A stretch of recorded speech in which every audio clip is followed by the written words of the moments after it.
ನಮ್ಮೆಲ್ರಿಗೂ ಇವಾಗ ಏನು ಅನಿಸ್ತಾ ಇರತ್ತಂದರೆ ಯಾರಾದರೂ ತುಂಬ ಚೆನ್ನಾಗಿ ಡ್ರೆಸ್ ಮಾಡಿಕೊಂಡ್ರೆ ಆ ಥರ ನಾನು ಡ್ರೆಸ್ ಮಾಡ್ಕೋಬೇಕು. ಯಾರಾದರೂ ಖುಷಿಯಾಗಿದ್ದರೆ ನಾವು ಆ ಥರ ಖುಷಿಯಾಗಿರ್ಬೋದಲ್ಲ ಅಂತ ಅನ್ಸತ್ತಲ್ವಾ. ಸೊ ಯಾರಾದರೂ ಅಚೀವ್ ಮಾಡ್ತಿದ್ರೆ ನಾವು ಯಾಕೆ ಇನ್ನೂ ಅಚೀವ್ ಮಾಡಿಲ್ಲ, ವಾವ್ ಗ್ರೇಟ್ ಅಂತ ಅವ್ರ ಬಗ್ಗೆ ಹೇಳ್ತಾ ಇರ್ತೀವಿ. ಏನಕ್ಕೆ ಈ ಥರ ಹೇಳ್ತೀವಿ ಅಂದರೆ we want to be like that. ಅವ್ರು ಹೇಗೆ ಇಷ್ಟು ಖುಷಿಯಾಗಿದ್ದಾರೆ ಅಂತ ನಮಗೆ ಡೌಟ್ ಆಗ್ತಿರತ್ತಲ್ವ.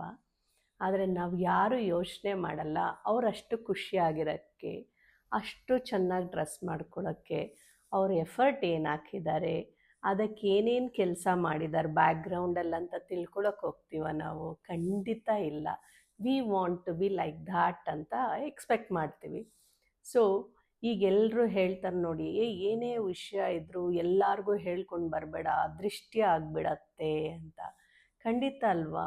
ಇದನ್ನು ನಾವು ಯಾರಾದರೂ ಅಬ್ಸರ್ವ್ ಮಾಡಿದ್ದೀವ? ಒಂದು ವಿಷಯ ನೀವು ಹೇಳ್ತಾ ಹೋಗಿ, ಯಾರಾದರೂ ಚೆನ್ನಾಗಿದ್ದು ಅಥವಾ ನಮಗಿಷ್ಟು ಸಕ್ಸಸ್ ಸಿಕ್ತು ಅಥವಾ ನಾವಿಷ್ಟು ಫ್ಯಾಮಿಲಿನಲ್ಲಿ ಖುಷಿಯಾಗಿದ್ದೇವೆ, ಫ್ರೆಂಡ್ಸ್ ಸರ್ಕಲ್ನಲ್ಲಿ ಖುಷಿಯಾಗಿದ್ದೀವಿ ಅಂತ ಹೇಳಿದಾಗ ಇನ್ನು ಸ್ವಲ್ಪ ದಿನ ಆಗ್ತಿದ್ದಂಗೆ ಅಥವಾ ನೆಕ್ಸ್ಟ್ ಮಿನಿಟ್ಟೇ ಏನಾಗುತ್ತೆ, everything collapse immediately. How does it happens ಅಂದರೆ, ಈಗ ಇಷ್ಟು ಸರ್ತಿ ನಾವು ಅಂದ್ಕೊಂಡ್ವಲ್ಲ ಇವ್ರು ಯಾಕೆ ಖುಷಿಯಾಗಿದ್ದಾರೆ, ಇವ್ರು ಯಾಕೆ ಇಷ್ಟು ಚೆನ್ನಾಗಿದ್ದಾರೆ, ನಾವು ಯಾಕಿಲ್ಲ ಅಂದಾಗ ದೃಷ್ಟಿ ಹಾಕಲ್ಲ.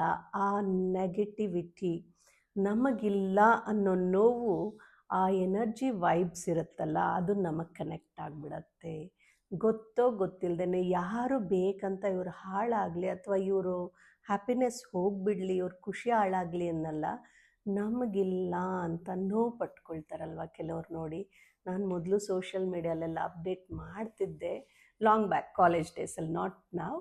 ದೆನ್ ಐ ರಿಯಲೈಸ್ ದಾಟ್ ಯಾರೋ ನನಗೆ ಗೊತ್ತಿಲ್ಲದವರು ಯಾರೋ ಯಾವುದೋ ಫೇಸ್ಬುಕ್ ನೋಡಿ ಯಾವಾಗಲೂ ಫಂಕ್ಷನಲ್ಲಿ ಸಿಕ್ಕಿದಾಗ ಹೇಳ್ತಾಯಿದ್ರು, yeah I saw you there, ನೀವು ಮೊನ್ನೆ ಇಲ್ಲಿಗೆ ಹೋಗಿದ್ರಲ್ವಾ, ಮೊನ್ನೆ ಆ ಪ್ಲೇಸ್ಗೆ ಹೋಗಿದ್ರಲ್ವಾ, ಮೊನ್ನೆ ನಿನ್ನ ಹಸ್ಬೆಂಡ್ ಜೊತೆ ಹೋಗಿದ್ದೆ, ಮೊನ್ನೆ ಫ್ರೆಂಡ್ಸ್ ಜೊತೆ ಹೋಗಿದ್ದೆ, ಮೊನ್ನೆ ಫ್ಯಾಮಿಲಿ ಜೊತೆ ಹೋಗಿದ್ದೆ, ಅಮ್ಮನ ಮನೆ ಜೊತೆ ಹೋಗಿದ್ದೆ. I use to forget everything. ಎಲ್ಲಿ ಹೋಗದೆ ಬಂದೆ, ಮುಗೀತು ನಂದು. ನಾನು ಇಲ್ಲೆಲ್ಲ ಹೋಗಿದ್ದು ಇವ್ರಿಗೆ ಹೇಗೆ ಅಪ್ಡೇಟ್ ಆಗ್ತಿದೆ, ನನಗೆ ಹೋಗೋಕ್ಕೆ ಆಗಲ್ಲ ಗೊತ್ತಾ, ನೀನಾದರೆ ಹೋಗ್ತಾನೇ ಇರ್ತೀಯ ಫ್ರೀಕ್ವೆಂಟಾಗಿ. ಹೌದಾ, ನಾನು ಹೇಳಲೇ ಇಲ್ಲಲ್ಲ ಇವ್ರಿಗೆ ಅಂತ ಯೋಚನೆ ಮಾಡಿದಾಗ ಗೊತ್ತಾಯಿತು, ದೇ ಫಾಲೋ ಆಸ್. ಅವ್ರು ನೋಡ್ತಾ ಇರ್ತಾರಲ್ವಾ, ಯಾವುದು ಎಲ್ಲಿ ಹೋಗ್ತಾರೆ, ಅವ್ರಿಗೆ ಇಷ್ಟ ಆಗಿದ್ದದು. ಆದರೆ ಅವ್ರಿಗೆ ಯಾರೂ ನೆಗೆಟಿವ್ ಆಗಲಿ ತೊಂದರೆ ಆಗಲಿ ಅಂತ ಯೋಚನೆ ಮಾಡಲ್ಲ. ನಾನು ಹೋಗೋಕ್ಕಾಗಿಲ್ಲಲ್ಲ ಅಂತ ಒಂದು ಸರ್ತಿ ಬೇಜಾರಾದರೆ ಸಾಕು, ದಾಟ್ ವಿಲ್ ಅಫೆಕ್ಟ್ ಯುವರ್ ಔರ ಅಂತ ಎಲ್ಲ ಏನಂತ ಕೇಳಿದ್ರೆ ಅದಕ್ಕೊಂದು ಸೆಪ್ರೇಟ್ ವಿಡಿಯೋಸ್ ಇದೆ, ಯು ಕ್ಯಾನ್ ವಾಚ್ ದ್ಯಾಟ್. ಮತ್ತು ಅವರ ಎಫೆಕ್ಟ್ ಆದ್ರೂ ಇಷ್ಟು ನೆಗೆಟಿವಿಟಿ ಅಥವಾ ಈ ದೃಷ್ಟಿ ಆಗೋ ಚಾನ್ಸಸ್ ಇರೋದು. ಈಗ ಬರ್ತಾ ಬರ್ತಾ ನಾವೆಲ್ಲ ಖುಷಿಯಾಗಿರ್ತೀವಿ ಅಂದ್ಕೊಳ್ಳಿ, why you have to get a certificate from others? ಬೇರೆಯವರಿಂದ ನಿಮ್ಗೆ ವ್ಯಾಲಿಡೇಷನ್ ಬೇಕು ಯಾಕೆ? ಸೋಷಿಯಲ್ ಮೀಡಿಯಲ್ಲಿ ಅಪ್ಡೇಟ್ ಮಾಡಿ. ಯಾರು ಸೆಲ್ಫ್ ಸ್ಯಾಟಿಸ್ಫ್ಯಾಕ್ಷನ್ ಇರ್ತಾರೋ, ಫುಲ್ಲಾಗಿರ್ತಾರೋ, ದೇ ನೆವರ್ ಅಪ್ಡೇಟ್. ಸ್ವಲ್ಪ ನೀವು ಯೋಚನೆ ಮಾಡಿ ನೋಡಿ, ಯಾರು ಅವರು ಅಪ್ಡೇಟ್ ಮಾಡಲ್ಲ. ಅವರು ಕಂಟಮ್ನಿಟಿ, ಅವ್ರಿಗೆ ಎಷ್ಟು ನೆಮ್ಮದಿ ಬೇಕೋ, ಎಷ್ಟು ಅತೃಪ್ತಿ ಆಗಿದ್ದಾರೋ ಅಷ್ಟಿರ್ತಾರೆ ಹೊರತು ಅದನ್ನು ಯಾರು ಸೋಷಿಯಲ್ ಮೀಡಿಯಲ್ಲಿ ಅಪ್ಡೇಟ್ ಮಾಡಲ್ಲ. ಆದರೆ ಸೋಷಿಯಲ್ ಮೀಡಿಯಲ್ಲಿ ಅಪ್ಡೇಟ್ ಮಾಡ್ತಿರೋರ್ದು ತಪ್ಪು ಅಂತಲ್ಲ. ಅಫ್ಕೋರ್ಸ್ ಸೋಷಿಯಲ್ ಮೀಡಿಯಲ್ಲಿ ಅಪ್ಡೇಟ್ ಮಾಡಬೇಕು. ಅಪ್ಡೇಟ್ ಮಾಡಾದಮೇಲೆ ನಮ್ಮ ಲೈಫ್ ಹೇಗೆ ಚೇಂಜ್ ಆಗ್ತದೆ, ಪಾಸಿಟಿವ್ ಆಗಿ ಚೇಂಜ್ ಆಗ್ತಿದೆಯಾ, ನೆಗೆಟಿವ್ ಆಗಿ ಚೇಂಜ್ ಆಗ್ತಿದೆಯಾ, ಅದೇನಾದರೂ ನಮ್ಮ ಫಿಸಿಕಲ್ ಬಾಡಿಲಿ ಹುಷಾರಿಲ್ದಂಗೆ ಆಗ್ತಿದೆಯಾ ಅಪ್ಡೇಟ್ ಮಾಡ್ತಿದ್ದಂಗೆ, ಅಥವಾ ನಮ್ಮ ಎಮೋಷ್ನಲಿ ವೀಕ್ ಆಗ್ತಿದ್ದೀವ, ಸ್ಟ್ರಾಂಗ್ ಆಗ್ತಿದ್ದೀವ? ಓಕೆ, ಕೆಲವ್ರು ಮಾಡ್ತಾನೆ ಇರ್ತಾರೆ, ಇನ್ನೂ ಅಪ್ಡೇಟ್ ಮಾಡಿಕೊಂಡೇ ಹೋಗ್ತಾ ಇರ್ತಾರೆ ಅಂದ್ಕೊಳ್ಳಿ. ಆವಾಗ ಸಮ್ ಪಾಸಿಟಿವ್, ನಮ್ಮಿಂದ ಯಾರಿಗೂ ಒಳ್ಳೇದಾಗ್ತಿದೆ, ಅಲ್ಲಿಂದ ಪಾಸಿಟಿವ್ ವೈಬ್ಸ್ ಬರ್ತಿದೆ ಅಂತ ಅಲ್ವಾ ಅರ್ಥ? ಸೊ ಈ ಥರ ಯೋಚನೆ ಮಾಡಿ ಸೋಷಿಯಲ್ ಮೀಡಿಯಲ್ಲಿ ಅಪ್ಡೇಟ್ ಮಾಡ್ತಿರೋ ವಿಷಯಗಳು ಹೇಗಿದೆ. ಯಾಕಂದರೆ ಯಾರಿಗೋ ಏನೋ ಇಲ್ದಿದ್ದನ್ನು ನಾವು ಅಪ್ಡೇಟ್ ಮಾಡ್ತಾ ಇದ್ದಾಗ ಅವ್ರಿಗೆ ಬೇಜಾರಾದಾಗ ನಮ್ಗೆ ವೈಬ್ಸ್ ಬರ್ತಿರುತ್ತದು.